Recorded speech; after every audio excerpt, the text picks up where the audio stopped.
Hey everybody, I want to show you real quick how to set up classes in Edgenuity and also to enroll your students in their courses in Edgenuity. After that, I just want to give you a quick tour of where you'll be spending most of the time in Edgenuity, which is the dashboard. So the way that you're going to get into Edgenuity is you are going to use the Clever single sign-on system. You should already have the link to that. And you will log into Google.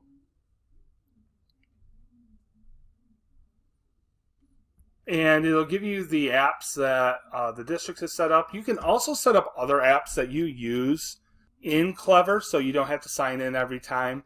If you go up to library, there's a ton of different apps that you can use. So for now, we're just going to go to Edgenuity, and that will bring us to the Edgenuity home screen. All right, so the first thing that you're going to do is set up your individual class. Now, the reason you want to set up an individual class is that way when it comes to doing the things that you need to do in Edgenuity, you don't have to look through all 100 at the middle school or 180 kids at the high school to find their information. You can just filter it to your specific class. So I'm going to go up to Students, and I'm going to go to Manage Classes.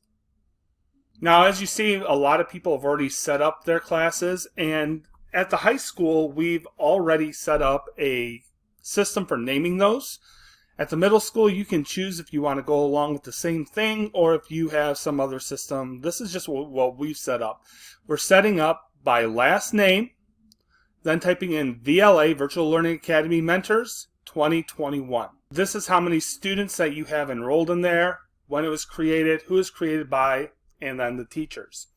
Over here you can edit a current class, or if you're done with that class, you can archive it. Alright, to create a new class of your students that you're mentoring, the first thing that you're going to do is go up here to the top where it says Create Class, and it's going to give you a couple options here. So again, we are setting them up at the high school by last name. Then we do VLA Mentors 2021. So in this one, I'll say this is Mr. Test. So I'm going to say Test VLA Mentors 2021. You can choose the school. You will probably only have access to your school.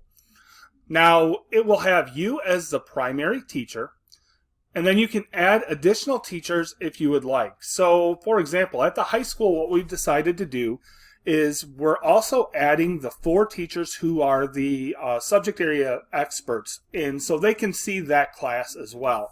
So, in this case, it would be, let me just put, I can just start typing in names here.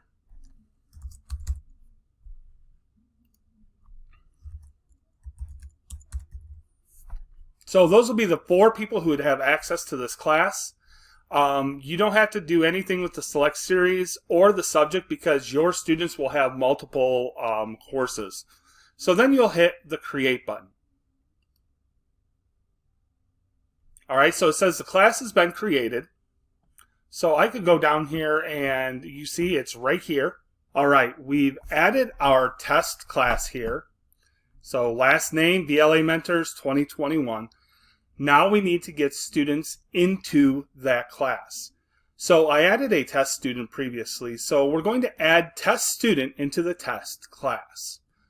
In order to get back to your students, you're going to go to the Active tab. And this will pop up a list of every student that's enrolled in school, both virtual and face-to-face. Now, if you know the student's name, if you have like a group of kids, like the first 6, you could just check all of them, but I've only got 1 student here right now. So I'm going to type in test. So we have test student here that we want to add to the test class. In order to do that, you're going to check the little check mark next to their name, and you'll notice that this bar comes up. Now, we'll use some of these features later, but right now we have to go to the More to get to add to classes. Alright, so you see right here, add to classes. We're going to pull that down. and we're going to find our test class. So I'm going to hit the Test VLA Mentors 2021, and then I'm going to hit the plus button. All right, and it says my user has been added to the class. I hit OK.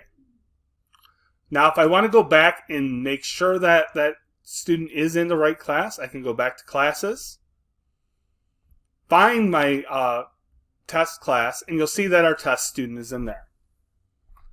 Now, the next thing that we need to do is we need to give test student some classes to do. In order to do that, we are going to again go and check on the name. We're going to go to Enroll in Courses, and then it's going to come up with a list of every course that's available in Edgenuity. There's a couple ways that you can accomplish this. If you know the name of the course, you can just type the name up here. So let's say I was enrolling this student in Common Core ELA Grade 9. I could type in Common Core ELA, and that will give me every course that has that indicator in it. You see I have Common Core ELA 10 and 11, 12, and then for some reason 9 is all the way down at the bottom of the second and into the third page. Now, there's a couple things that you need to be aware of. You'll see a couple of letters here that you need to pay attention to. You'll see A's and B's. You'll also see CR's and IC's. So for the first semester, we're going to want to add this student into Common Core ELA, the A semester initial credit. We don't want to give them credit recovery because they haven't taken this course yet. The credit recovery courses are shorter and they allow for pre-testing. We don't want that. So we're going to go and click on Common Core ELA, initial credit, and then enroll. It'll say that I've selected one student to enroll in the course, that it will be active once I hit the enroll button and ask me if I want to enroll. So I hit enroll, and I hit OK. Now you'll see when you go back here right away, it will show that there's nothing there. If I refresh the page though,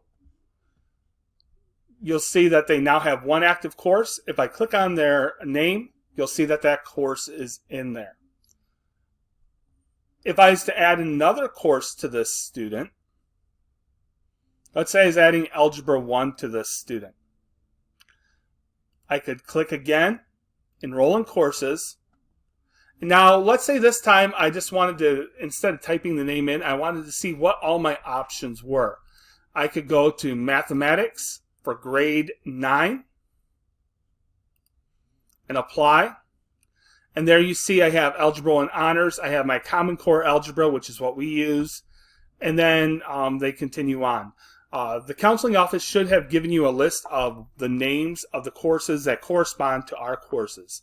So again, in this one, it is Common Core Algebra 1, Semester A, Initial Credit.